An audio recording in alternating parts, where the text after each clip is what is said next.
تخيل معايا ماتش في البوندسليجا بين بايرن ميونخ وهوفنهايم. كل الناس وقتها كانت مستنية قمة كروية من نار، بس اللي حصل كان أغرب من الخيال.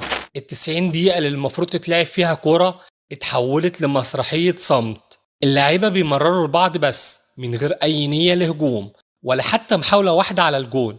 ليه؟ الجمهور هو السبب.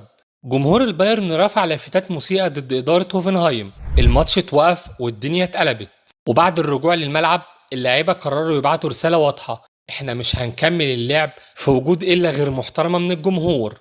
المدربين اتفقوا واللاعيبة وافقوا، وال20 دقيقة الأخيرة كانت مجرد تمريرات بأي هجوم نهائي، أكنهم بيقولوا الاحترام قبل أي نتيجة. ومن هنا اتكتب واحد من أغرب مشاهد الكرة في ألمانيا، مشهد علمنا إن الكرة مش بس أهداف وبطولات، لكنها احترام وأخلاق ومسؤولية.